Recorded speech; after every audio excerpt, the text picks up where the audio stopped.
So, hello everyone. In today's episode, I have Miss Debra Terpstra. She's a friend of mine, and I met her at actually one of my brother's track meets. It was kind of a small world. She knew my brother, and my brother knew her daughter, and she knew my best friend Nate. And so I had no idea who she was, but I'm glad I met her. And yeah, and so today actually.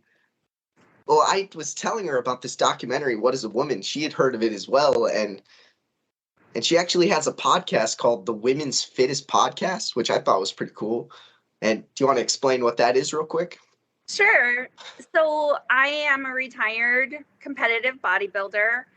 I competed mainly in 2014, and I have been involved in the bodybuilding industry for like 12 years now, maybe since like 2010.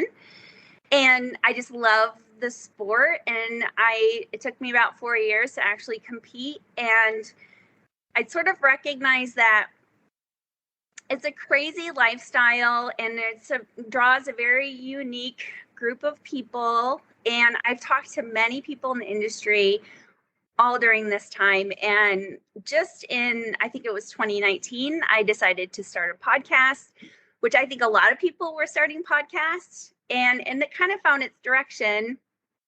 And I do mostly interviews with women in the bodybuilding industry, but we talk about bodybuilding and how to build muscle, fat loss, all types of health and fitness type stuff, and occasionally touch on some of the political topics of the world like we're doing today. So Sure. Yeah. And I thought it was kind of appropriate that your podcast is called the Women's Fittest Podcast. And then there's this documentary that comes out that says, what is a woman? And it's kind of a controversial question / people don't necessarily know how to answer it. And I thought, who better to have on than someone who talks with women all the time and who probably knows what a woman is. I just thought it was kind of funny. It is. Well, the funny thing is, I was thinking about this too, how so many, to get real sort of raw with this, the women who get into professional bodybuilding do take performance enhancing drugs. And we talk about some of those things sometimes, how I know, especially even when I was getting ready to compete, I was very, very lean. I was posting my journey on my Instagram, and I would get tons of troll comments from guys who say, like, you look like a man, and all those types of things. And there's kind of this stigma with women's bodybuilding. And I mean, it ties in pretty well, where they are sort of usurping social norms by gaining all this muscle. And some of them are taking, drugs that make them more, some would say, masculine. And so there's a little bit of a crossover. It's kind of interesting. But yet we all know they're women. So yeah.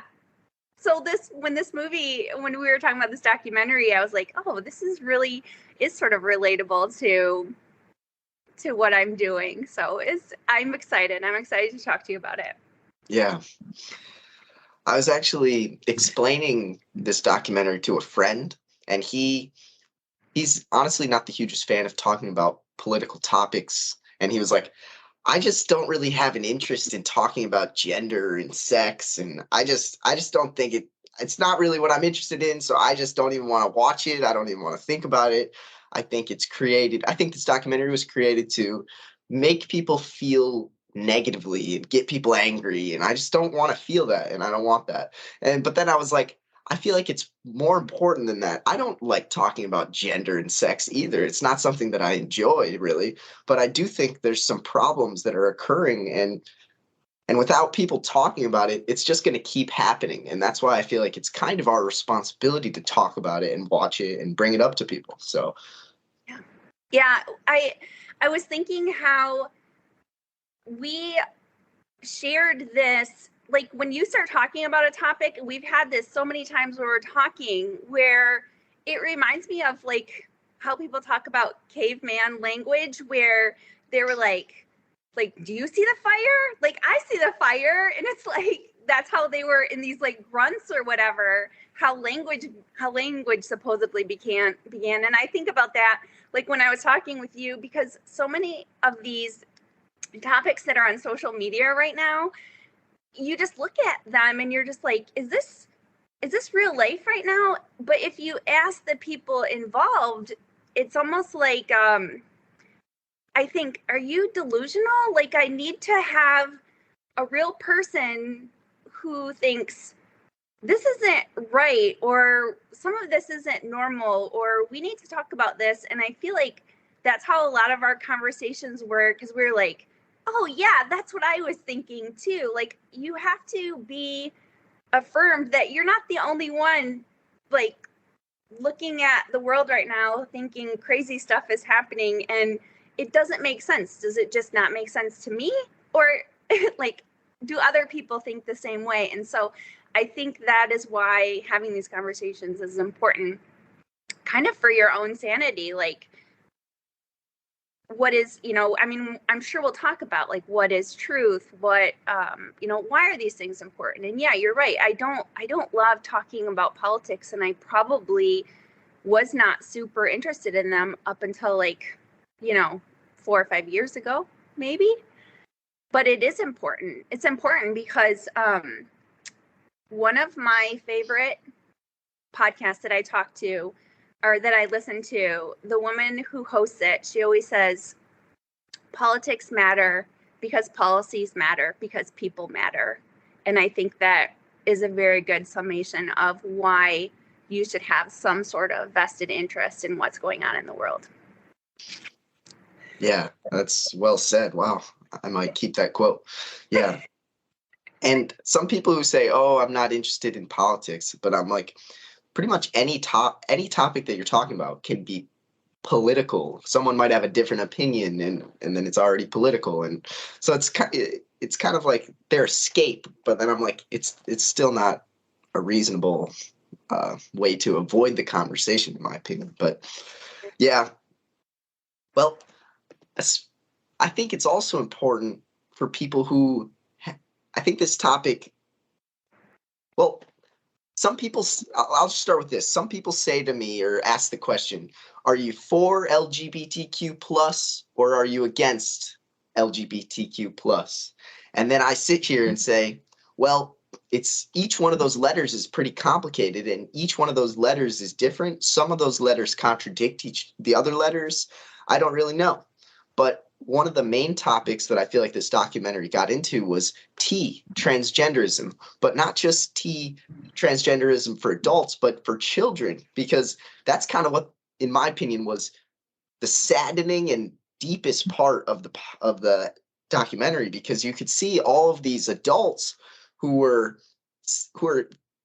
talking about gender and kind of influencing these children to make these irreversible decisions at such a young age. And in my opinion, any person with a soul should be hurt at the thought of a child becoming infertile without them even realizing it, or removing parts of their body without even them having maturity yet. And I just think that's a truly saddening thing. And no matter what aisle politically you are, I feel like that's something that should be questioned. And I don't think this documentary is, like, some people might have the perception that this documentary is just this guy going around and asking this kind of strange question. So what is a woman? And, oh, if they don't have the perfect answer, then, oh, just proving them dumb. But it's like, no, I don't think so. I think this documentary had like 50 different questions. There was a ton of interviews where, oh, do you think that transitional surgery for people under 18 is the smartest move for someone with gender dysphoria? Gender dysphoria is a true thing. What's the best route? Like, is affirmative counseling truly the best route? Like, questions that are pretty reasonable. And so I really do think these questions need to be asked more. Yeah, absolutely. I think, honestly, we talked previously about maybe what drew us to this podcast, but what drew me to this topic is that I am a parent of a daughter who is that age. And it almost, like, when you were talking about it too, it gets me very emotional to think about even some of the stuff they talked about, which is I would say abuse to children. Some of these, like the Kinsey studies where all of this stuff began, I knew that story about John Money. I had heard about this already probably a year ago, because whenever something becomes, I dare say, trendy in our social media population, you want to know the origins of it. And I think that Gen Z and these, the early millennial generation are so good at investigating, even trying to find controversy in the rules of society right now. I just find it disturbing that this background is not brought up more often. Like, this is where your trendy behavior that is like probably trauma based has its origins. And I think it's really important to understand that and not just accept, like, hey, this is what's going on in society right now, and let's just go with it. Like, there's evil behind some of these things, a lot of things that are trendy in our in our society. And I think knowing these origins is really, really important. And it was very disturbing to me to think about, because child abuse to infants is going to affect them in ways that they are not going to even be able to understand, because it's embedded in them, but it's not going to be a memory. And it's just the whole it just is very disturbing. It's very disturbing. So yeah, I think it's important to understand these things. And like I said, my daughter is 16 and she's amazing and very well-rounded. And I think she is able to view a lot of what is going on social media with a logical and commonsensical view, but it's tough because it's her world, and nobody wants to go through life fighting a battle all the time that isn't even theirs, because it is their environment. And so it made me think about, I think one of my favorite episodes that you did was about getting off of social media and deleting TikTok. I think there's a lot to that. I think when we had lockdown, people were just on social media all the time, and it was a breeding ground for people to find a place where they belong and outlets for what I think was traumatic, especially for our children. And all of this stuff blossomed. And like you said, what is actual people who are struggling with transgenderism, and what is more trend induced? And I know you read the book Irreversible Damage by Abigail Shrier, and I'm like right in the middle of that too. And I've listened to her on Joe Rogan, and I listened to her on a couple of different podcasts, and it's troubling. It's very troubling. So yeah, it is.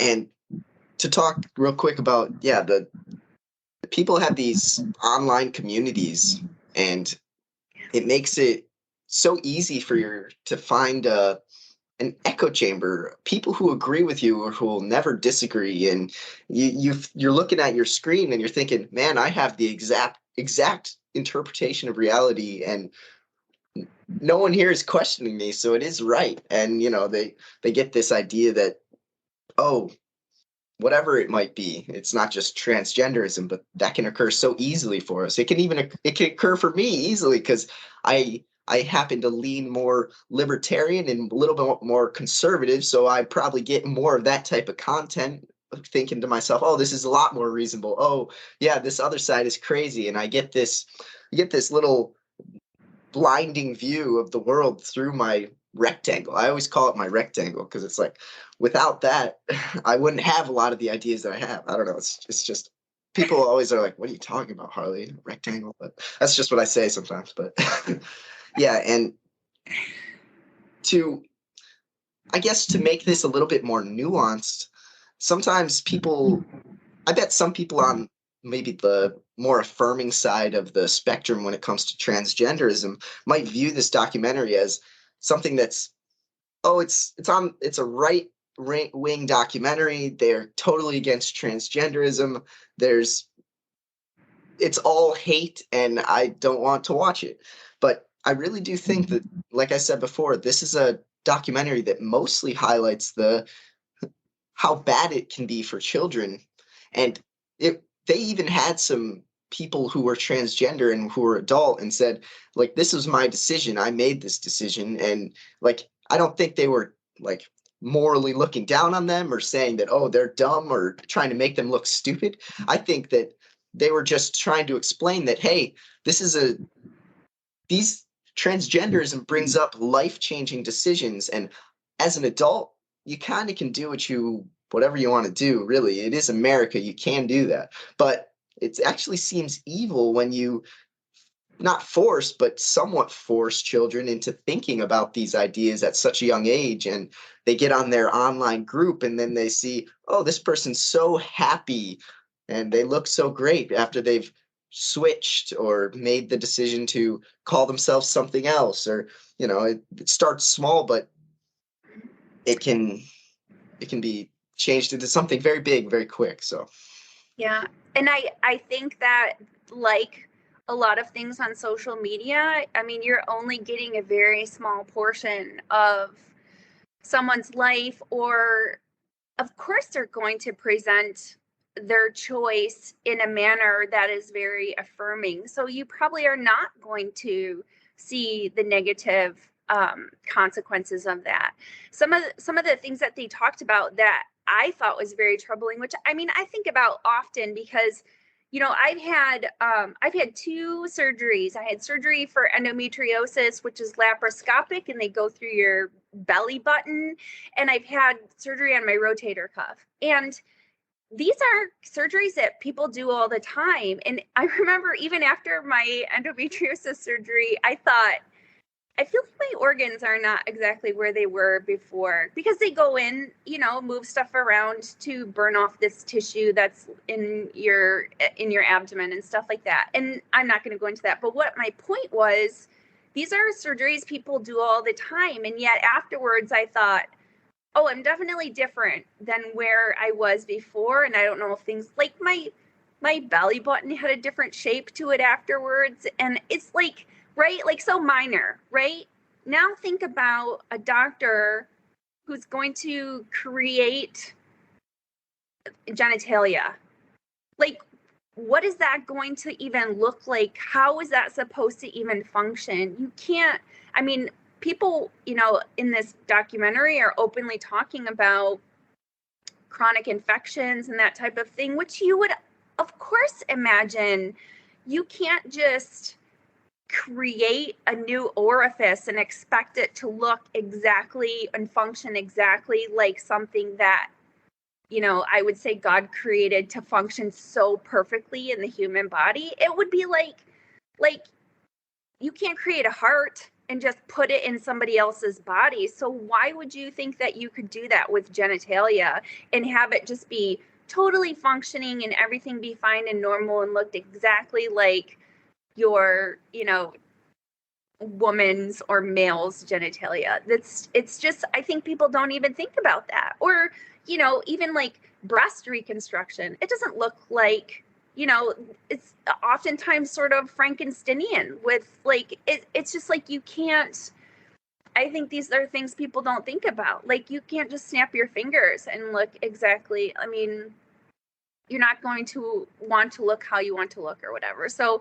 yes, I think there are people online who model it very well and make it look like it's going to be fantastic. But in that community as well, you've heard about people who have detransitioned, and there's a lot of hate for leaving this, saying you made the wrong decision. And I mean, I'm a 46-year-old adult. I don't even like admitting when I made like, oh, I wasn't right about that. I did make a poor decision. Now imagine literally at 14 years old deciding, I'm not a girl anymore. I want to be a boy. And having someone say, okay, let's just, cut off your breasts and have surgery and pump you full of hormones because that's what you think. As an adult, as a parent, I think, why is not anyone saying, like, if my daughter came to me, even if she said, like, I think I'm a lesbian or something that, happens pretty frequently with people, I would be like, let's talk about this. Why do you think that? When did you start feeling this way? But something even greater than that, like, I would like to be a boy. I'd like to be a boy instead of a girl. You would think, oh, maybe something traumatic happened. Maybe I need to investigate further. Like, when did this start? Like, nobody's asking questions. They just assume that a teenager knows what they want and how they're feeling when, I could go into like, everybody feels like weird in their body during puberty. Everybody, like, all that stuff it's very natural and normal. You feel awkward. I have a funny story quickly. Anna, she's so sweet. So I haven't really dated at all since my divorce. And she had tried to sort of set me up with someone she had seen at her coffee shop. And I just remember, so I went up to this guy after seeing him a couple times to like introduce myself because, I mean, what else do you do, right? And I'm thinking, I'm an adult and yet I'm like, I don't know what to do with my hands. Like, I feel so awkward.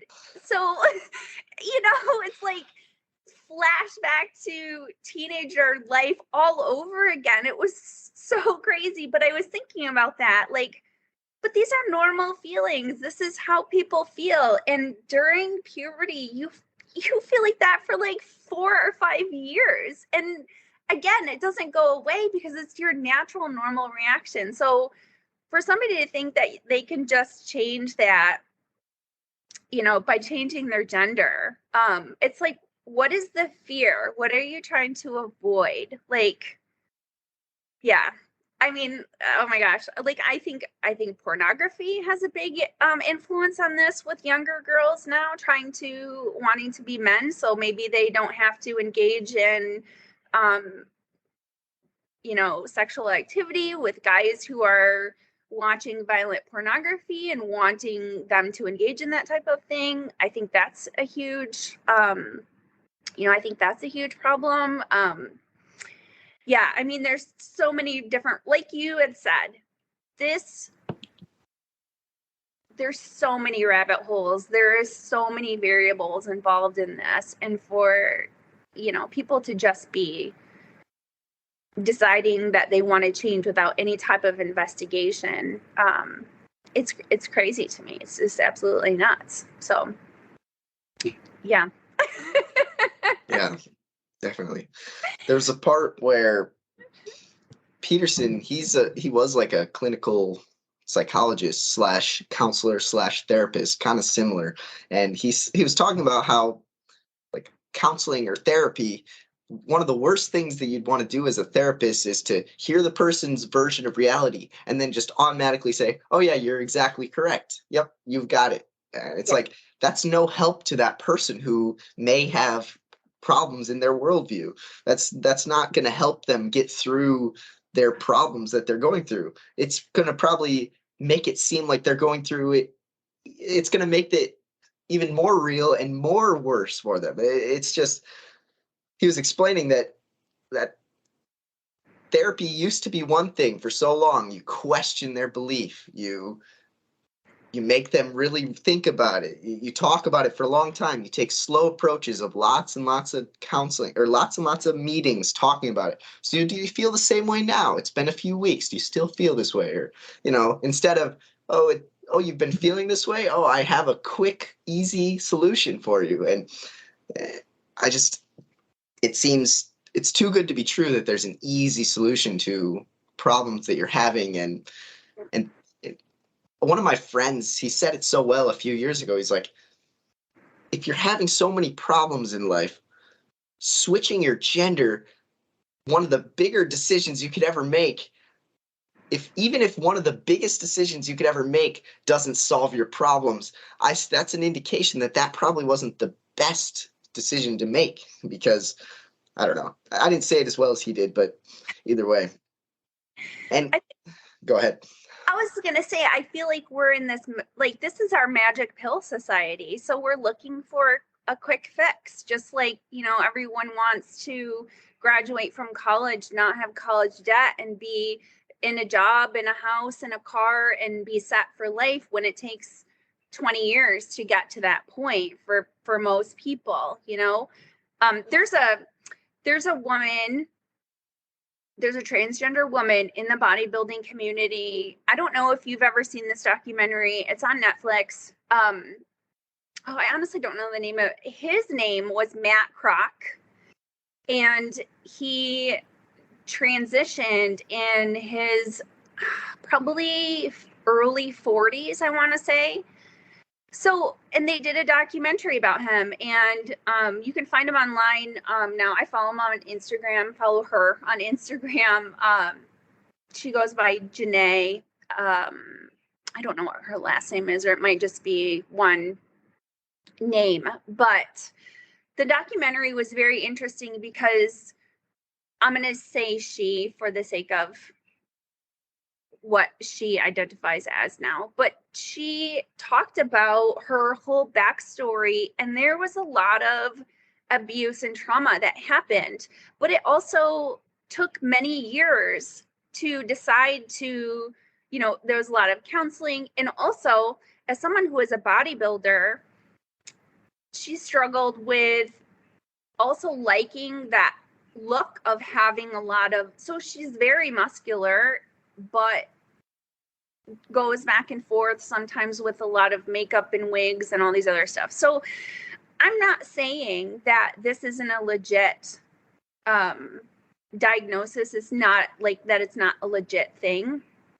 But like you had said, Harley, the troublesome part is girls who are 12 deciding to transition with 5 of their best friends without having any prior symptoms or even, you know, anything like that. So yeah, a lot of this onus, I think, is on the parents, and that could probably lead into some of these decisions now that the laws are being put in place. Like they talked about the instance with the man in Canada who was put into jail for trying to stop his 13-year-old daughter from transitioning. And I mean, it's crazy, the rights that they're taking away from parents who you would hope know best for their kids. And one of the biggest things that even on my podcast, we talk about with girls who will eventually probably be taking different levels of performance enhancing drugs, is that you need to know all the risks that are involved with that. And you want to stay a natural athlete as long as possible. I do want to interject in there that I never got to the point where I ever took any type of drugs. I've always been a natural athlete.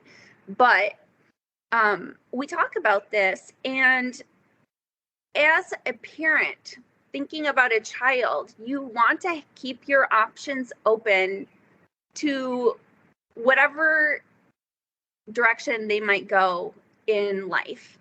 And so someone who's young, I know me personally, I always thought I never wanted to have children, and now being a mom is like, it's the best thing that I ever did. It gives me purpose, and I love it more than anything else. But if you had asked me when I was 19, I could have very easily been one of those people who said, oh, I don't care if I become sterile because I don't want to have kids, you know? So you just don't know. You just don't know. And you are taking away this whole option to be able to have a family someday.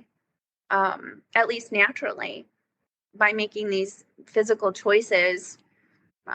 People just don't understand the consequences, and it is mind-boggling that they're not explaining to them either. Even the lady who was like, we can just pause puberty because it's making you uncomfortable. Like, there are consequences. You can't just stop. That's like saying we can stop aging. Like, no, you can't stop. You can't. So. Yeah. And like, sometimes it's the parents' fault for not being involved enough or not, bringing up these discussions. But sometimes I feel like it's the parents aren't even really aware of it because the school counselor is now suggesting that, hey, you could go on a puberty blocker. Hey, testosterone is an easy option for this. And testosterone happens to give you euphoria when you first use it. So it's like, oh yeah, I do feel a lot more confident and a lot better. And it is worrisome to me that a lot of public schools, if these kids go to their counselor, they have that confidentiality, so the parents can't get involved legally. And then they're having discussions about recommending different treatments that are irreversible. And I try to put myself in the parents' shoes, and I'm like, man, being that blindsided, I just can't even imagine it, where your kid comes home and has been having all of these discussions with an adult they look up to, and then, oh, one day your child has a deeper voice, or has gone through whatever, the puberty blocker, or has maybe scheduled a time to have a double mastectomy, or it's kind of terrifying for me, honestly. And even though I don't have kids, I'm such a forward thinker. I know that soon enough I probably will, and it makes me uneasy. But I forget what I was going to say, but go ahead. I think that when you were talking about Peterson with his, how saying that with therapy we don't affirm. I think the biggest problem is that people don't recognize that, like, people joke all the time about, like, what is normal? Oh, like, but we do have societal norms. And when something is different, I think it should be investigated. And, recognizing, like, as a parent, to say, like, even, I've had friends who are like, oh, well, if my son wanted to wear a dress, I'd be like, oh, it's okay. Like, you're going to get teased or whatever. And I'm like, no, as a parent, we say, like, no, that's not what boys do, because we have these societal norms, and people think, oh, you're telling your kid, like, limiting their expression and that type of thing. But it's like, it's a slippery slope where you will eventually lose control, because you have to think about what could be the next question. Where are we drawing the line? And, and you might want to investigate that behavior. Why are they wanting to do these things that are different than what we normally do? And maybe, I also have friends who have pictures of, like, they put makeup on their little brother when they were, and it's like all in good fun.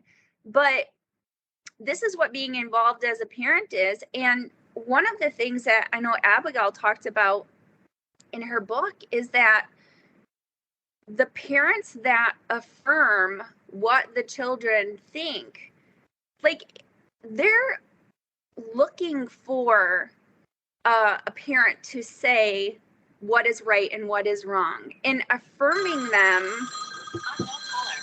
No worries. Affirming them will often, now they're like, we go back to this where we said at the beginning, I have to follow through with this choice. Like, I have to, I don't want to be wrong. Whereas a parent can put a stop to it, and then they aren't, it's almost like when you were a kid and you were like, your friend asked you if you could come over for a sleepover, and you're like, I got to ask my mom first. And then you go to your mom and you're like, I don't really want to go over there. And you're like, oh, my mom said no. Like, that's what a parent's job is, to provide that safe space for them to prevent harm and to be able to investigate, like, well, why don't you want to go over there? Now we need to figure out what the actual what the actual problem is. So by having these parents affirm their children when they're probably not sure at all about this decision in the first place is not what a parent is supposed to be doing, and it will lead to greater bad consequences in the long run, I think. So one other thing I was going to say about that was her example of like, you get someone who has an eating disorder and they're anorexic, and let's say this girl is, she's 75 pounds, and she says, I'm fat, I feel fat, and I want you to call me fat. Well, obviously you can tell that she's sick, right? And things need to happen in order to create a healthy person, and you have to figure out what triggered this behavior. And so it's not just a simple, like, whatever you think, whatever you believe, that's the truth. The truth is much deeper than that. And you have to figure out, everything is a puzzle, I think, when you have something that is like, doesn't make sense. But I feel like a lot of these people aren't willing to say, you know what, this doesn't make sense. They're just like, maybe it's a lot of these therapists, they don't want to lose their job or whatever. And so, right before lockdown, my mom was about 6 months from retiring as a behavioral therapist. And she was telling me about this, how, and then she just ended up retiring because they were going to go to virtual, and she wasn't going to do that for a few months before she retired and learn how to do all that. So she just retired. But, she never worked with children because she said that was too heartbreaking. She did not want to do that. She worked with people with addiction, adults with addiction. And she was talking about that, how if someone came to her and said, like, they were transgender, they were not allowed to say, like, you're wrong, or let's investigate this. You had to affirm. And I think that's crazy to me. I mean, we don't let kids, we don't let them vote. We don't let them have guns. We don't let them, smoke cigarettes and drink alcohol. And yet you can have Fox News, just that story about this 5-year-old who, he thought he was a girl they said before he could talk, they knew he wanted to be a girl. I thought, say that sentence again and tell me that doesn't not make sense. Yeah. And one thing that I feel like there's this romantic idea that, if I had, maximum freedom with no rules and no one telling me what I have to do, my parents weren't telling me what to do, I'd be so much more free and I'd be so much more happy. But there's this idea that Peterson helps me understand, which is sometimes when you add a few rules and you limit some freedoms and, you put a structure in place, you actually become so much more free. And it's not true that if you have no rules whatsoever, you're actually kind of aimless because you don't know where to go. And Peterson had Abigail Schreier, the author of Irreversible Damage, on his podcast, and he was talking about how for as long as we can remember, there's been men and women, and there's been societal norms that men and women kind of live off of, and it actually helps give them an aim in life. It helps them.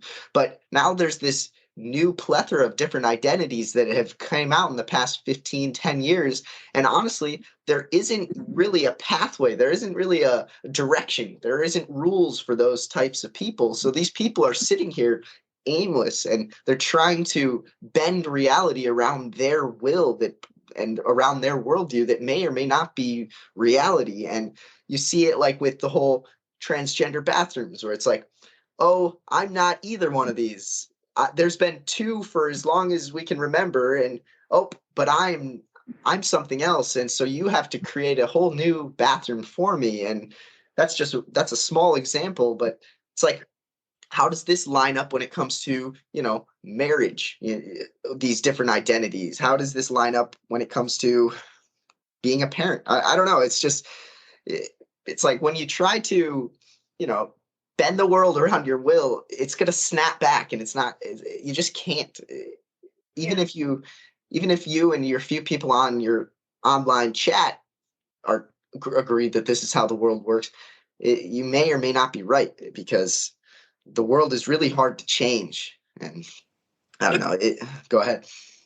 It's crazy to think, like, I keep using the word crazy a lot, but like, to have a society that bends for like all the minority issues, you know what I mean, is you can't have that. I mean, we have rules and structure.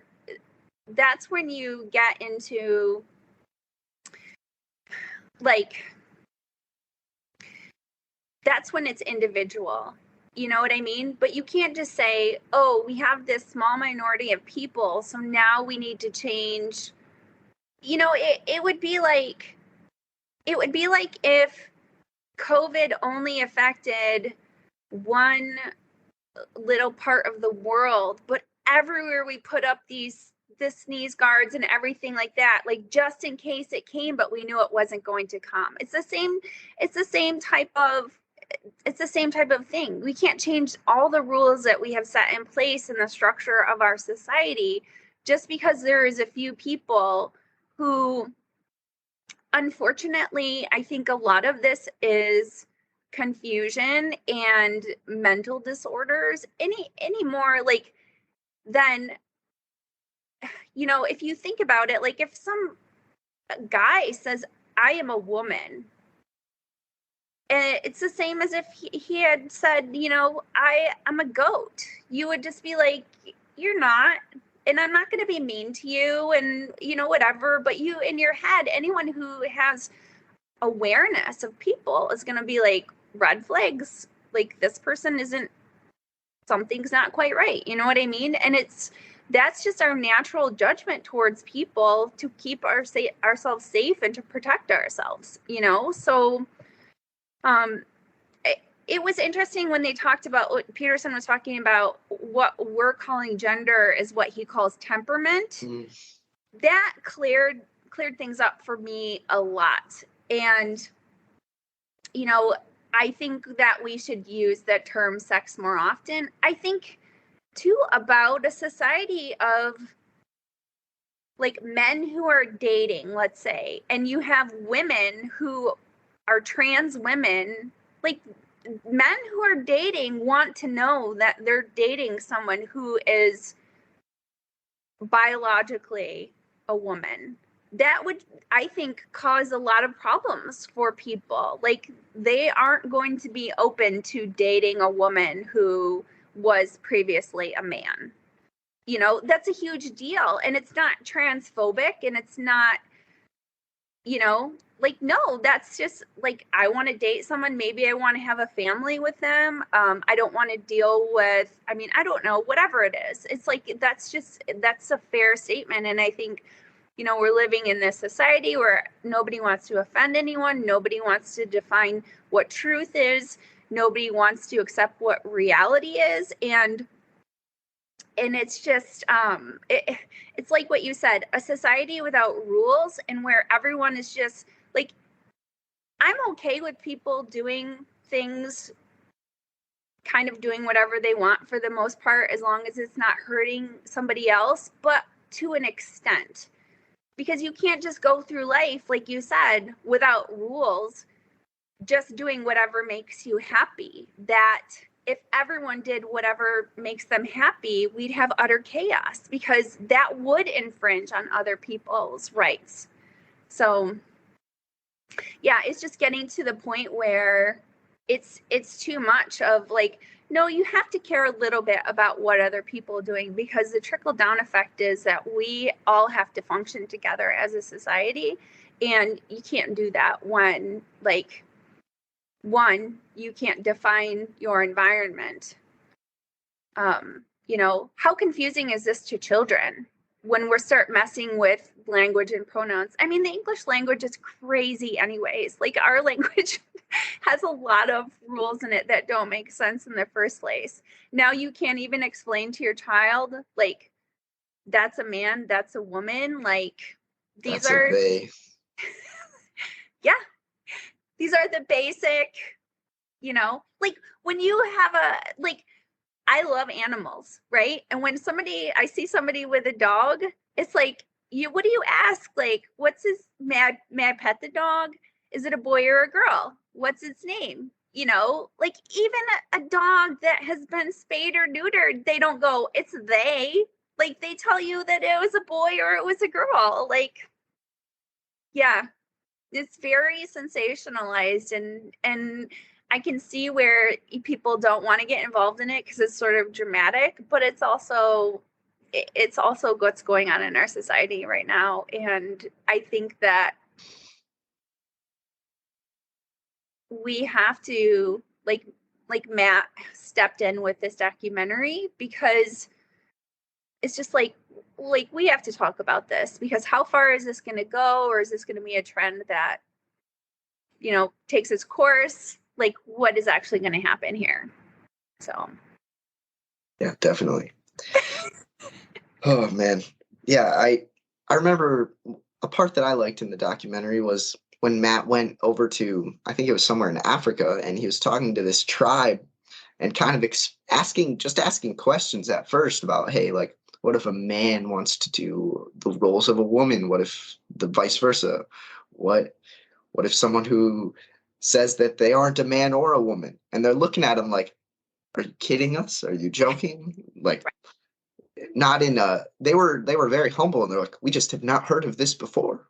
yeah, And it just was kind of eye-opening to see, like, yeah, in countries that aren't as developed and don't have rectangles, they aren't spending their life or spending their time worrying about and talking about gender or sex or temperament.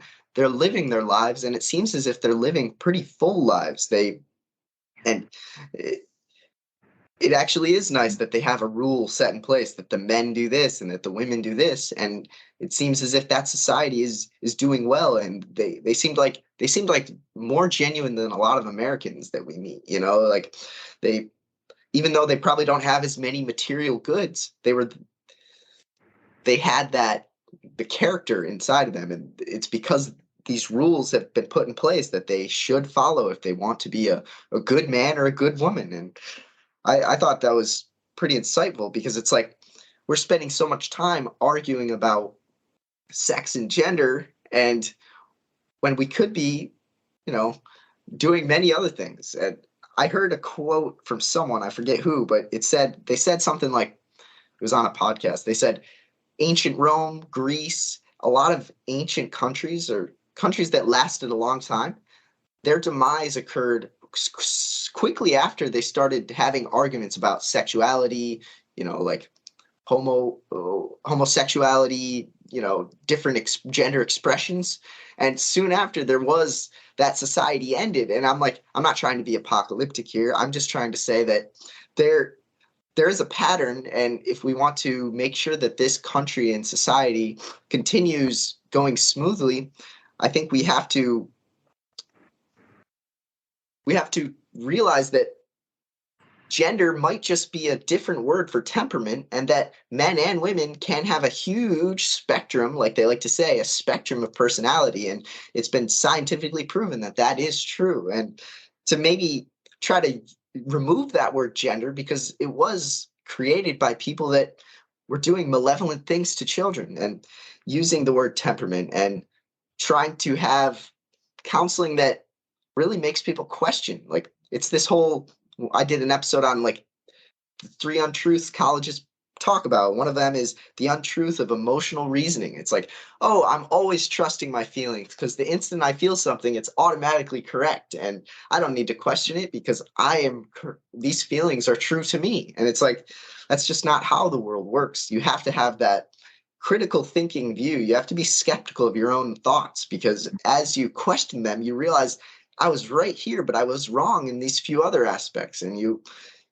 learn and grow because of that. And that's what I feel like needs to be happening more when it comes to this discussion. But I think it's so true that people are so scared to speak out on these topics, because, you might be labeled as transphobic. And even that word alone doesn't make sense to me, because it's like, oh, am I fearful of people who are like saying these words? I am not fearful of that. I am fearful of the implications that children might be, transforming themselves and regretting it. I'm fearful that we might not be able to define what is true and what is a woman and what is a man, and what the roles should be for people typically. And I'm fearful of those things, but I'm not afraid of those people. I actually want the best for them. I'd love to sit down and talk with them and try to help them out. But the word transphobic is a beautiful way for people to not ever engage in an argument, but say, oh, they're part of another group. They're part of the evil group. They're part of the group that doesn't care about the dispossessed. And it's that third untruth, which is the world is a battleground between good and evil people. So yeah, might as well pick your battles, categorize people in groups. And I'm fearful of that. If transphobic means I'm fearful of all of those things, then yes, I am. But the typical word of transphobic, I think it's a word that doesn't even make grammatical sense. Just like having the pronoun they them doesn't make grammatical sense, but then we're afraid to question it, even though it's been a rule, it's been a grammatical rule for as long as we can remember. And now all of a sudden there's this, oh, it's not true, but I'm too scared to talk about it, and I'm just going to sit here quietly. And Peterson always talks about this idea that the government it ever increases in power and influence. It's like it encroaches on freedoms 1 inch at a time. You might not notice it, but if you don't start speaking out against the encroachment, they're gonna take a mile without you even realizing it. And that's why I feel like it was so important for him to stand up against that Bill C-16, even though there was the potential for him to be labeled as a transphobe or a bigot or a person who's not compassionate at all or a person who's actually dangerous to this community. And honestly, I'm glad that did it, even though some people in the United States still call him a transphobe or call him, non-compassionate towards people with that kind of idea. And that's that. People definitely could be labeling me as that because of some of the last episode I did, or because of even me talking about this "What is a Woman" in depth, and because I watched it. But in my opinion, I'd rather be labeled that than to look back at life and say, I never stood up against this. I never said what I thought. And now guess what? People are I don't know, who knows what could happen later, but Yeah. my conscience is clear because I'm talking about this. And that's a win for me. And if I can influence others by speaking my mind, then that's a beautiful plus. But I think it's important for people to stand up because it's this phrase Peterson says, you let yourself die if you don't say what's on your mind. You actually kind of kill parts of yourself. And I don't want to do that. And I just rambled for a bit, but I think we've been going back with rambling, so I think it's totally fine. You said so many really great things there. I think this whole phrase of "what is my truth" is the most irritating for me because I think about like when a crime is committed and people go to court and you have people go up and give testimony. Ultimately, what convicts somebody is evidence. So we have to have things that are concrete truths. And that's why someone's opinion about something it needs to be taken with a grain of salt, because unless it's backed by something that is concrete or evidentiary, it unfortunately, it doesn't have a lot of not value, but it's not something that everyone can make decisions off of. Same with, people talk about this in the bodybuilding industry with coaches and stuff too. Like, just because you know how to coach yourself doesn't mean that you know the ins and outs of nutrition in coaching all these other people. So having experiences and opinions is very important, and it does create you, but there has to be like this base. And I mean, this is one of the things I love about Christianity. I feel like the answers to everything are in the Bible. There is a base of truth.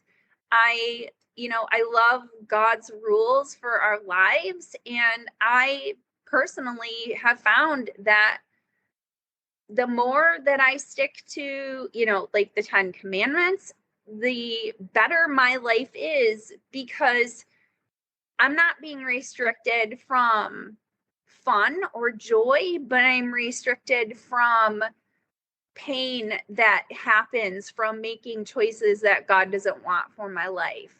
And I think people are very opposed to that, thinking I think a problem that comes up with parenting as well. Parents want to make their kids happy. They want to do, whatever it takes in order to create happiness with their child, or have them have, but it's like safety and peace and comfort in a child's life comes from discipline, and you're involved in all kinds of fitness stuff as well.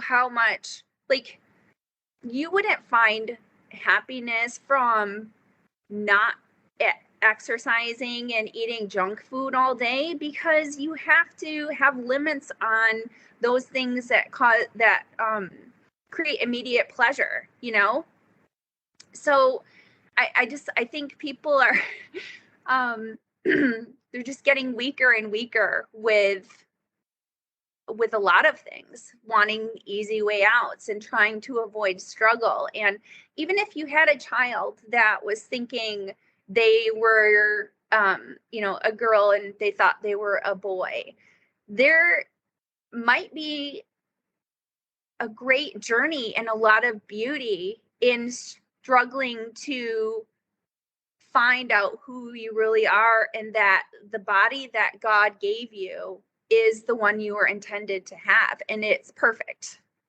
for you, because it's so cliche, but people say God doesn't make mistakes. And I think something as simple as that, Judeo-Christian values, I think are, and I could go into the whole the breakdown of the nuclear family, I think, being a huge issue with a lot of these things that are going on. But and going back, even like, I think Jordan Peterson talks about how, like, the sexual revolution and how they introduced birth control pills. I think that was a huge detriment to society. So, I'm obviously, I know different people label themselves as feminists, and there's different degrees of it, but I would say that I am definitely not.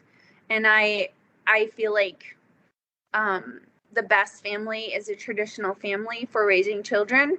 And, even as somebody who has been divorced, I know I worked very, very hard to make sure that my daughter was not a stereotypical product of divorce. And there's just a lot of problems that people think are,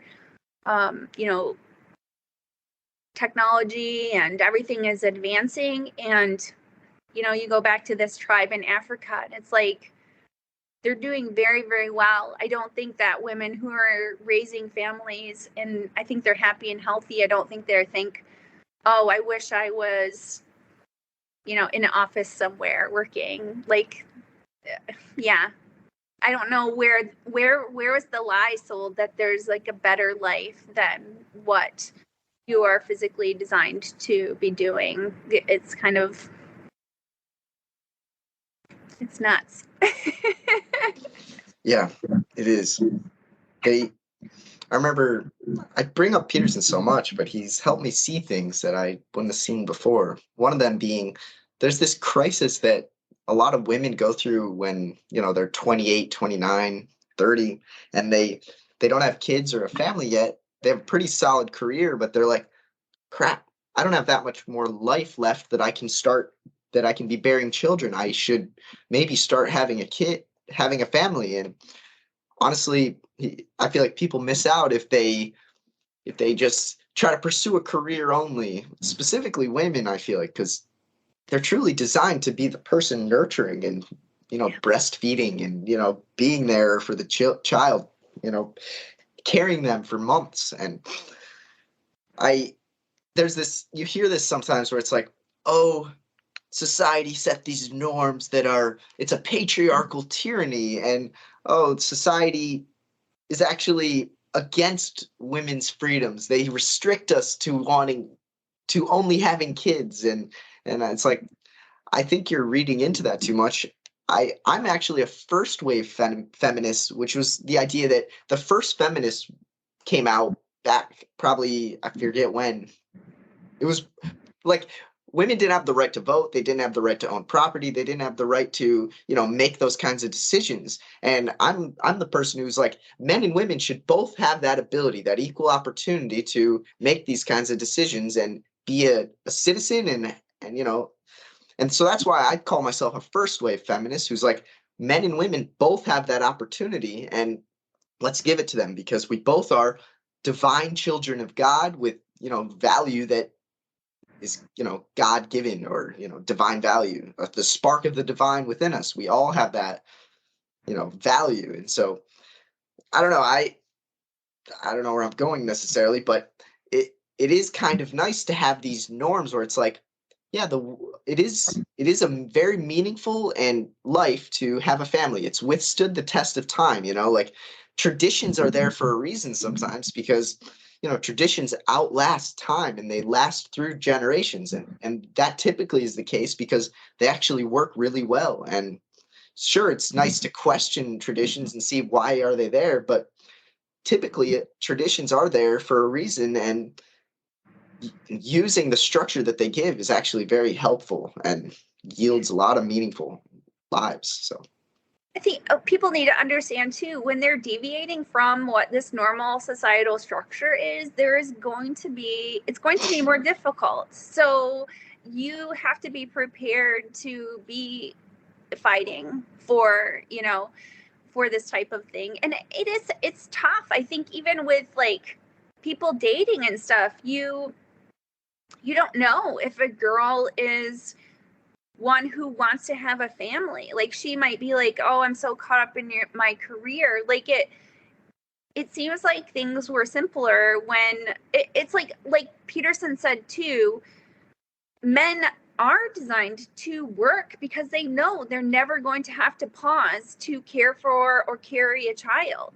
So I know, yeah, I do think people are, gender roles are traditionally scientifically set the way that they are.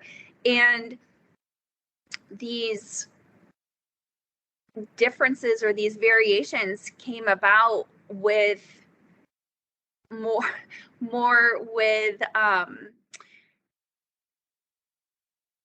breakdowns of the nuclear family, when you have, and this is all psychology as well, because children who are raised without fathers, the little boys need their dads. It's not like single moms aren't strong and they can't do it. But I mean, my ex-husband and I have talked about this before too. If Anna was, we divorced when she was 5.5. If she had been a boy, we would have had a different type of an arrangement for, her care, because not that she doesn't need her dad, obviously she does, but I do think boys really need this male role model and this father figure. So even if it's not their father, they need, it's that's very animalistic, just like animals need a parent to learn how to, be a cheetah or be a lion. Like you've seen images, I think it's so funny, but like giant male lions will play fight with these tiny little babies, faking it just to teach them how to be a lion. It's the same thing with a parent. And I would not be able to show a boy how to be a boy. I don't know how to be a boy, I actually have a great story. Nate Winky, his mom, his parents. So Heidi was talking to me about this one time about the roles of parents. And she said they were at the playground. I think it was Josh, their oldest. He was playing on something and he goes, he fell. And Heidi goes running, oh, Heidi, are you okay? And Jeff like kind of pulls her back and it's fine. Just let him go. He goes, what are you trying to castrate my son? Like, just let him. That is amazing. But I'm like, yeah, like you have to let them fall down and get hurt. And I know as a mom, like that's probably my, like I'm a very nurturing person and very empathetic, which is why even with me speaking boldly about this topic, it breaks my heart to think about people that are struggling in this way. But I mean, I'm like that with Anna. I probably I'm a little overprotective, and I struggle with wanting to prevent her from getting hurt or struggling. And even with girls, it's just something that parents have to allow for their children, because otherwise you get out into the real world and you just expect it to be this fluffy pillow, and it's not. Definitely. Yeah.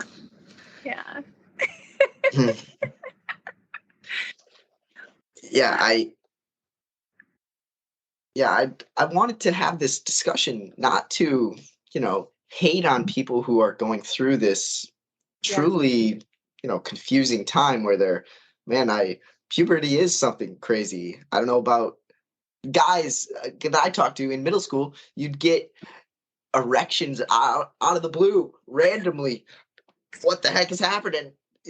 Especially middle school and high school, and you're just like, you're not used to it. Probably there's things that girls go through that I don't even know about, and it is a crazy time, and but trying to deviate from the the social norm that's been put in place doesn't normally yield the greatest outcome. Like the Abigail Schreier talks about how the majority of the transgender people she was interviewing, or the parents she was talking to, the instant that the person kind of turned transgender, they typically isolated themselves from anyone who wasn't agreeing with them. Even their parents, they kind of maybe blocked their parents off of all social media, blocked their number. And I'm like, I don't want to see anyone blocking their parents like that. That just, no matter what gender they want to say they are, even if they're a straight person, I don't like seeing that. And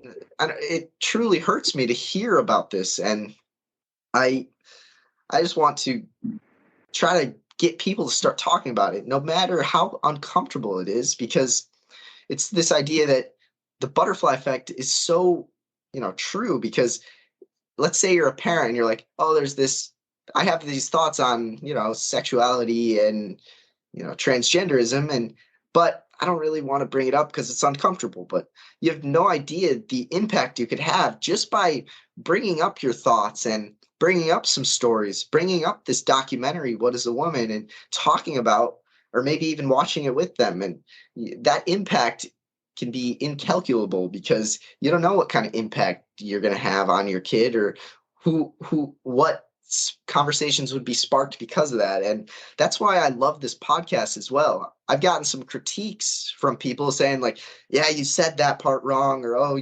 I don't like your version of this, or whatever. And I'm like, that's amazing. I have no problem with that.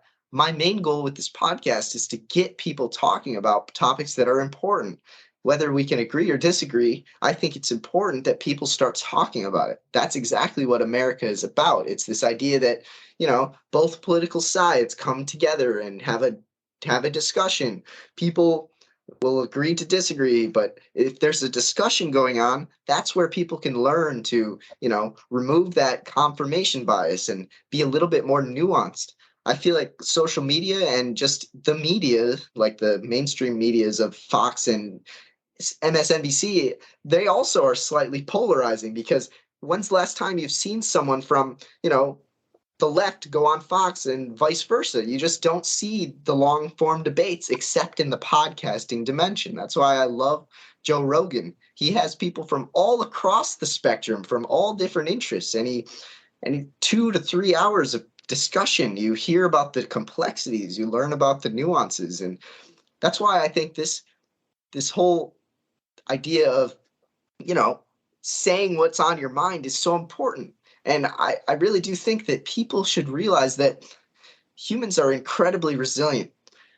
You, if someone says something that you don't like, it's not the end of the world. You're going to hear things you don't like all throughout your life, and learning to sometimes agree to disagree, sometimes to, say disagree with them and say like, hey, I don't agree, and that's okay. And learning that, having the idea that a disagreement is actually such an optimistic thing. In my mind, it truly is, because people can come at things from different sides. We're looking at the same thing. Like, there's this meme where it's like all these blind people are looking at this elephant. One person's grabbing the tail and it's like, oh, this is a hose. One person's grabbing the back and it's like, oh, this is just a wall. And it's like, oh, but if these people came together and discussed, we would have a better understanding of the world. And I feel like people would they would be a little bit more compassionate and understanding of the other side, instead of like, oh, all the people on the left are just so dumb, all the people on the right are just so dumb, they're missing so much. It's like,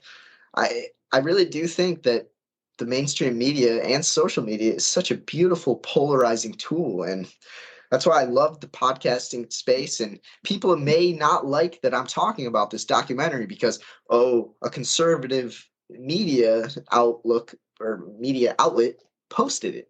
But I really do think that the documentary tried to just have discussions. It was questions being asked, and some people are interested in the discussion, others were not. And you got a whole different range of opinions. Like he asked some people, do you think having 16-year-olds going through these transitions is smart? You had answers from, of course it's smart. And you've had answers from, it's not smart at all. I don't think that's smart. And so it's like, to people who are like, this documentary is so biased and, oh, it's like, well, you hear all kinds of perspectives. You can kind of make whatever opinion you want out of it. I'm sure Deborah and I have different opinions on some of it. It's like we don't agree on everything here. We're just here to talk about it because it's so important to talk about things. And I don't know, that's my ramble. I agree that during, I think it was during lockdown, I had talked to, this is like a whole other thing, but when the whole ivermectin thing came up, and I'm like listening to more and more podcasts because that was the only place you could hear any truth about this drug, because everything was banned on YouTube and everything was on the media said it was this, horse dewormer. And it's like, how do we find out what the truth is? And I do think that I feel like I do have a judgment where when I talk to somebody and I'm like, do you listen to podcasts? And they're like, no. And I'm thinking, oh no, where do you get your information, from? Because this is where it is biased, but it's free. It's free biased and some of it is unbiased. And I think that's why originally I started my podcast as well, because I was like, I have things to say, and you get feedback, but it's not immediate and trolling like it is on social media. People have to work a little bit harder to share their opinion about something. I wasn't posting my videos on YouTube as much either, which is another platform that can be very frustrating. But I was going to tell you, I was talking one of the interviews and we were talking about contest prep at the end. And I said something about, I'm like, you're feeling like an Auschwitz victim in this. And of course that triggered somebody. And so she had written me and said, she's like, I don't think you should have said that. And I was like, I am going to say things that even I cringed when I was like, oh, I probably shouldn't have said that. Like, we're all aware when we say stupid stuff, but I don't want to go around editing all of my podcasts either, because then it becomes very choppy and scripted, and that's not the point of it. The point is to be able to speak, and hopefully you know when to take something with a grain of salt.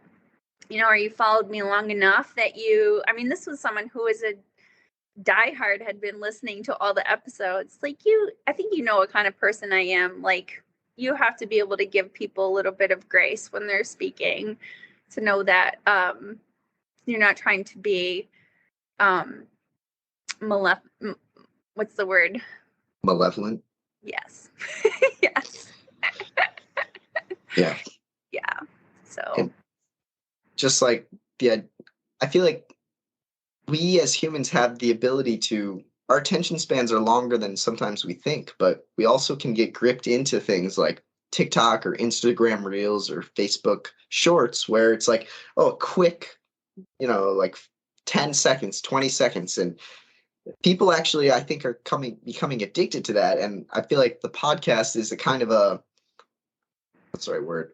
Antidote to that, because it's like, oh, it's refreshing. You click on it and it's an hour of someone discussing with someone about something, and hey, I don't agree with either of them fully, but hey, I gained some experience just through hearing their experience. And I want to, I feel like I post my things on social media, even though I don't always agree with social media, because it's a way to get the content out there. But my goal, like, I hope when I post about this, that people are going to be scrolling. They're going to see like, oh, something that, yeah, it's kind of cool. Yeah, whatever. But then they see something that's like, this is important. I should maybe click on it. Maybe it's going to, it's not the meaningless stuff that they see all the time. It's something that is meaningful. And, that's another one of these reasons why it's like, I'm so glad we're having this discussion, because who knows who we could impact. Hopefully more people watch this documentary and more people even read that book, Abigail Schreier's Irreversible Damage. It has a title that sometimes someone might hear that and say, oh, that's just completely transphobic. And it's like, well, you haven't read it yet. What do you mean?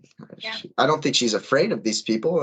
I think she's afraid of the implications. So, yeah, I'm trying to think of other instances of the documentary that were pretty interesting, but I was go going to ahead. say that with Abigail on Jordan Peterson, she was, he was, one of the questions he asked her was, did you speak to, like, were you biased in your selections of who you spoke to about different stuff? And she, she's an investigative journalist, and she absolutely was, and she didn't even make any formative opinions about anything. She just said, I just need to get this information out there. And I love that so much, because that's what my struggle is with even watching mainstream media. It's like, this is completely biased. Oh, they're trying to make this be about guns instead of about someone getting hurt and what was the actual problem, or they're trying to make this be about, like, whatever the side is that it has to put like this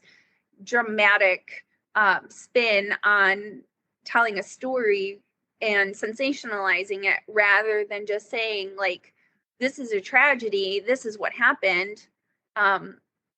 It's very much a struggle. So that's what I love about her book, because it is very much factual, from an anecdotal perspective, because she was talking about parents and their experiences. And then even with the book, she said she had so many more parents contact her saying, yeah, this is exactly what's going on in my school. And one of the things I think that we didn't talk about was that the kids that are doing, especially the young girls that are getting involved in this transitioning, would normally be either lesbians, or maybe 20 years ago, the girls who had eating disorders, or 10 years ago, the girls that were cutting. So it is a trend. And, there, like I said, there's no harm in, we've been having people come out as homosexual for a very long time now. It's normal. They're able to get married now. They adopt children, have whole families. I don't, we could talk all about like the variables that are involved in that. I would say I would always, like, even myself, I don't have a traditional family. I'm a single mom. I don't think that is best for Anna, but in the situation that we were in, I think it was the best outcome for, what we had. But, yeah, just saying, hey, maybe you're lesbian. I had a friend of mine too who was like, 5-10 years ago, he was like, everyone in middle school, all the girls said they were bisexual. Like, it was just, everybody was bisexual. He's like, you're 12. Like, you don't even know what that means. Like, you know? So with this, almost like this social media being this like father figure to like present ideas to people, I think these kids are really getting pulled into, oh, that sounds good, or I want to be a part of this group or whatever. And, you know, they don't have the capacity to really think it through. So. Yeah, definitely.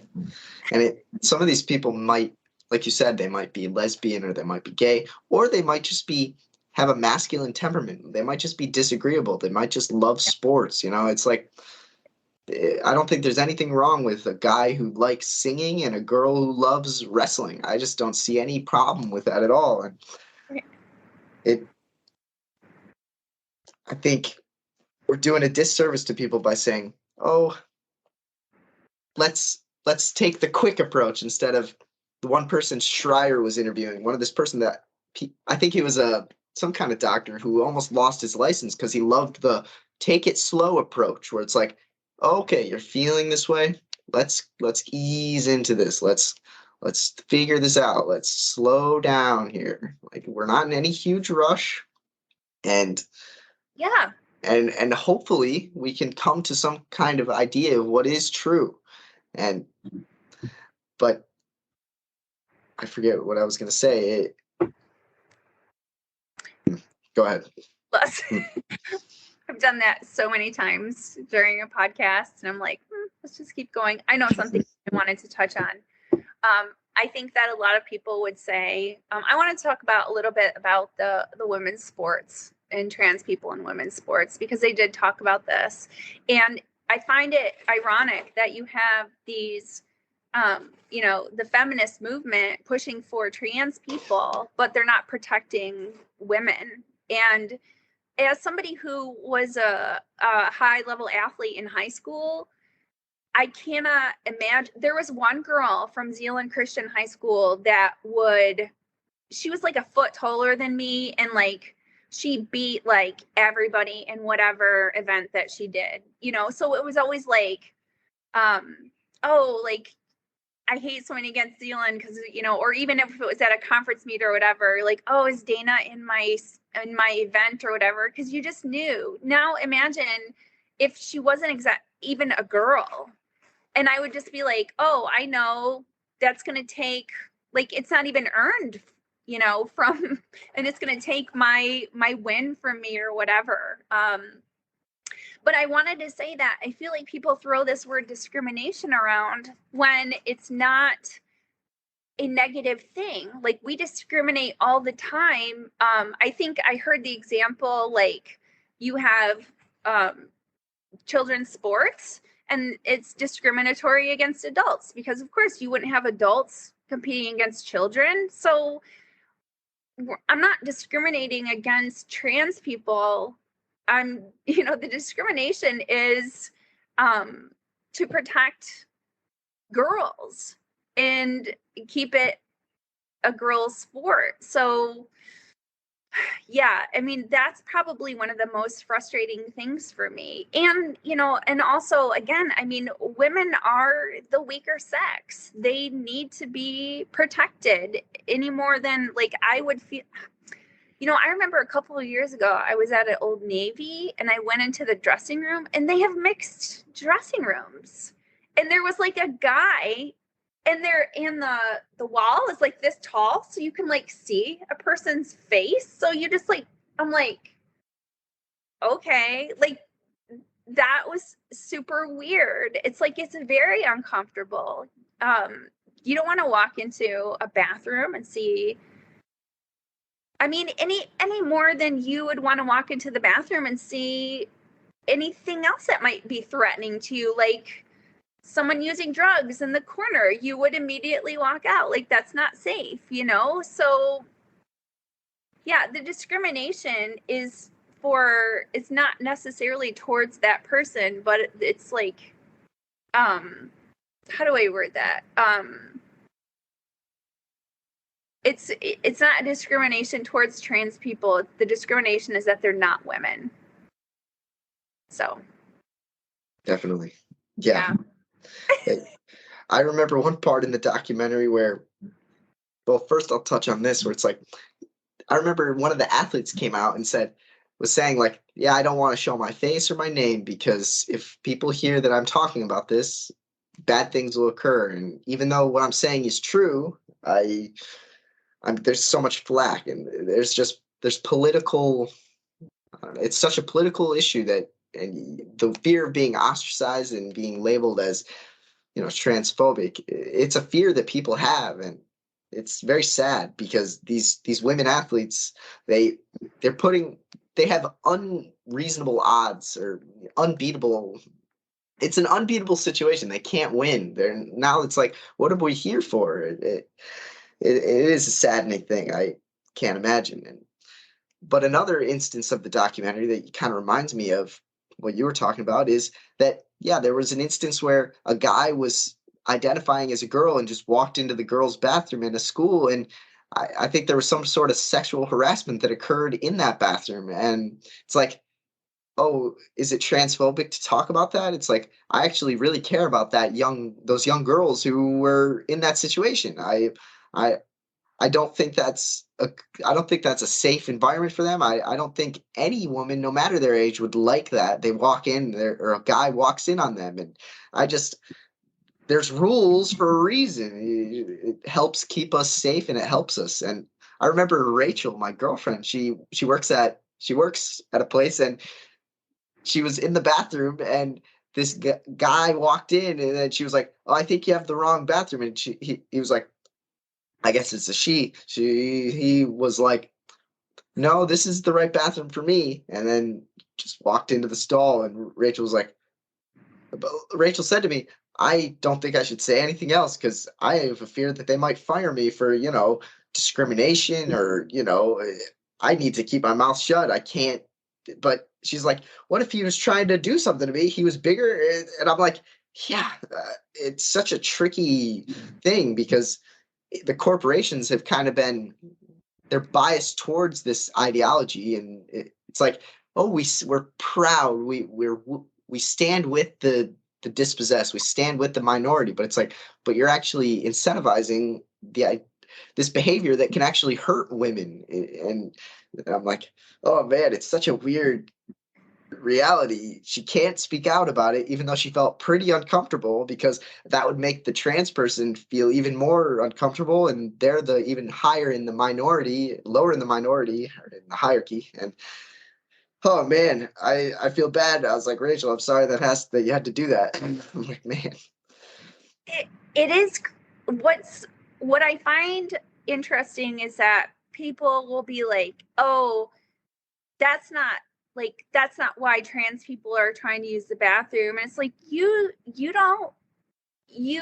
underestimate the devious mind of a sexual predator who would be willing to pretend anything in order to seek opportunity to, appease whatever their addiction is. And it is troubling. The spa incident in the movie, that was actually, like, when they played the audio, it's not like, when that first came out, I don't know if you heard about it on the news when it came out, and they were like, oh, we're just letting this guy came into a spa. He went into the women's locker room where there were women and children, small girls, and just disrobed and was walking around in there naked.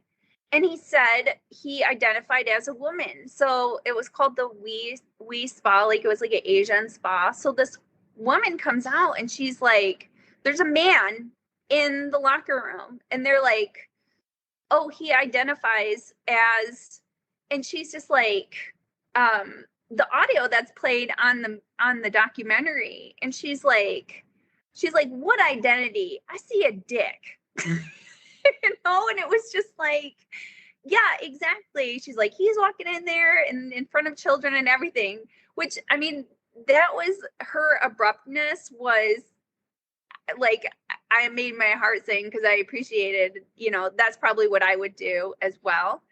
But when it came out on the news, they were like, oh, like this is discrimination against this man who identifies as a woman. And then they find out he has a huge rap sheet of sexual predation, So it's like, yeah, people are going to use this. Same with the men in prisons who need to transfer to women's prisons. And then, now your cellmate is, a guy who identifies as a woman, but still has all the characteristics of a man and is going to be able to actually have access to women to rape instead of men to rape. It's craziness. And we do so much to make sure that people in jails and prisons are actually quite comfortable, I think. This is just huge. I think this is just huge. So, yeah, it is. Yeah, it is something that is, that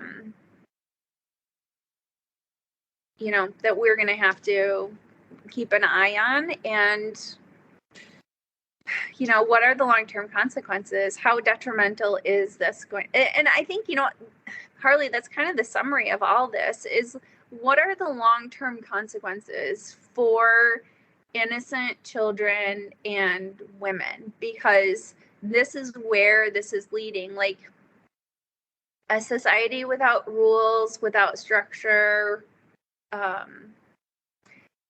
the weakest are going to get hurt, and that's what's happening. Women and children are being made very vulnerable, and a long term, what is that going to look like? Yeah,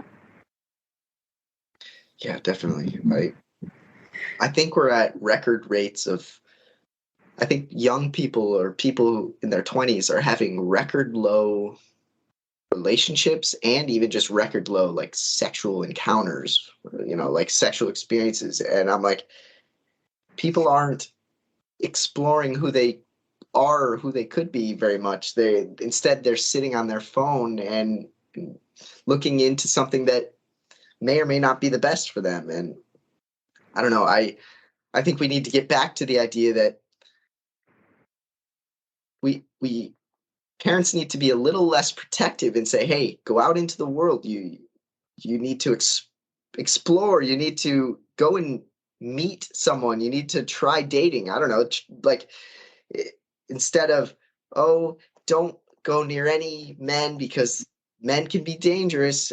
Stay inside with me. And it's like, that's going to just yield time for them to find groups online. And I don't know. I think just the moral of all of this is the more conversations we have about these ideas, the better off our children will be. And hopefully there's still going to be enough people who are fertile to keep continuing into the next generation. No, that's a bad joke, but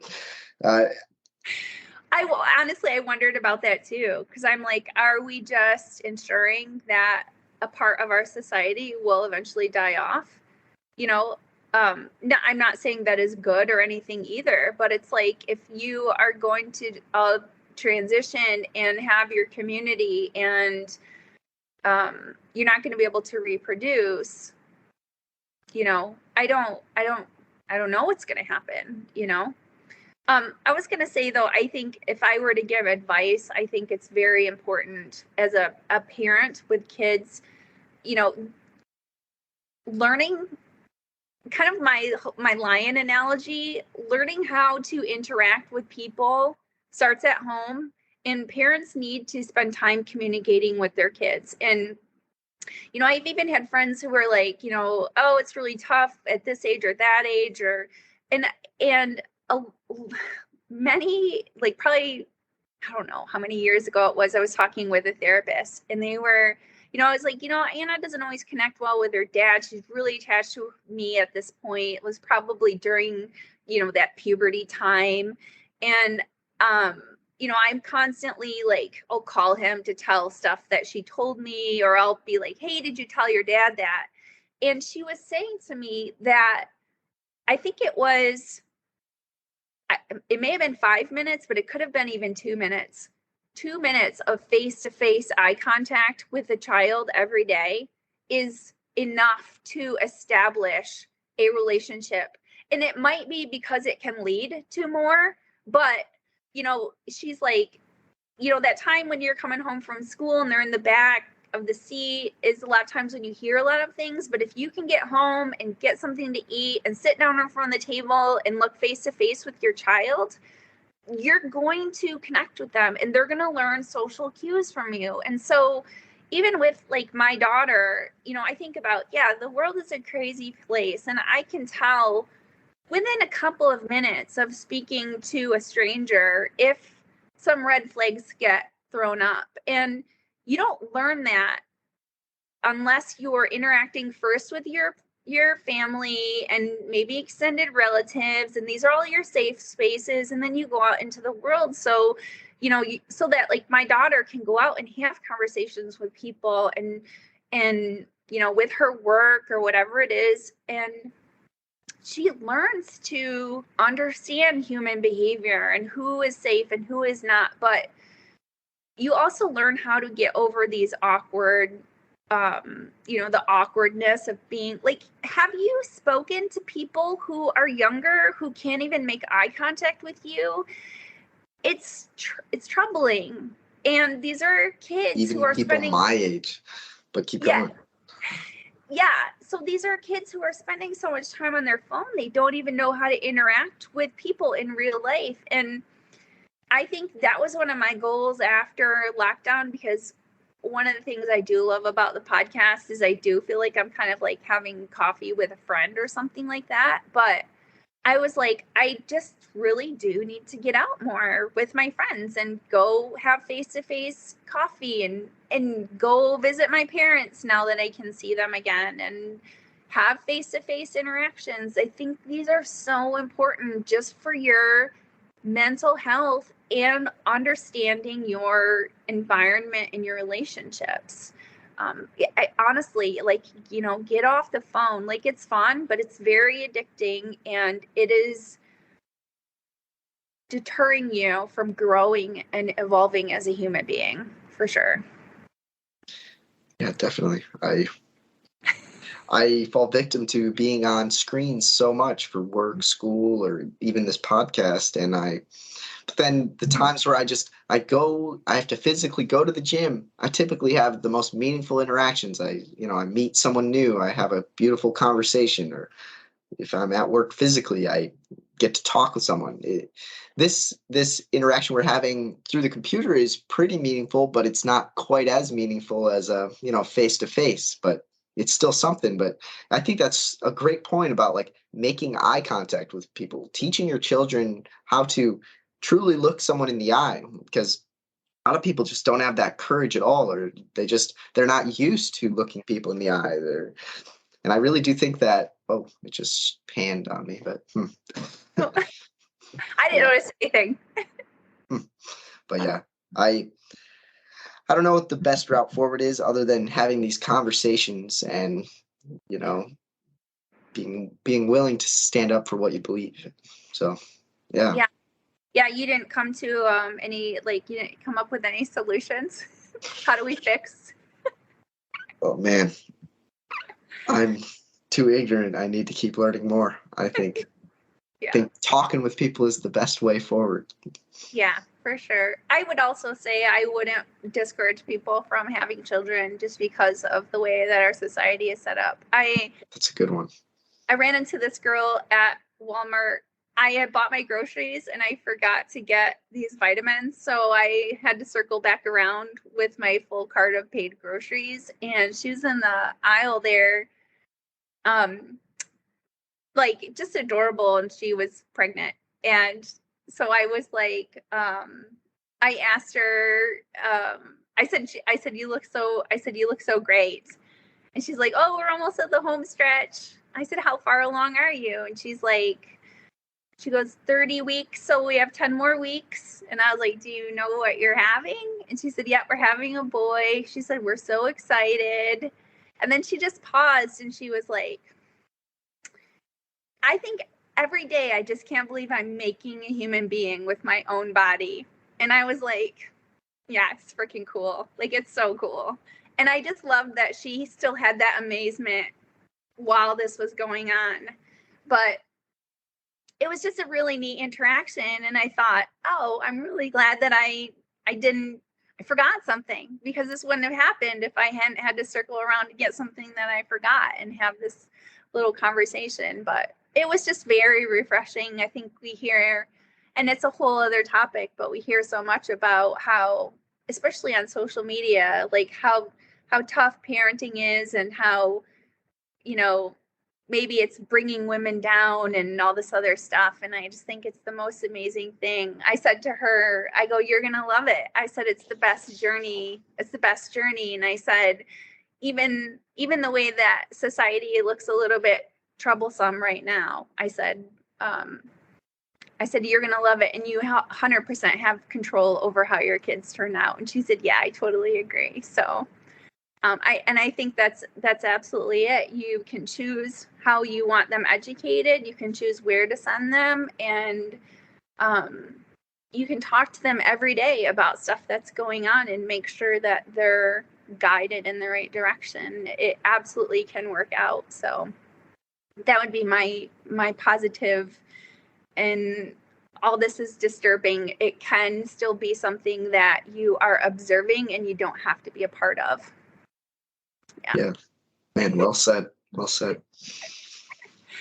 Cool. Well, awesome.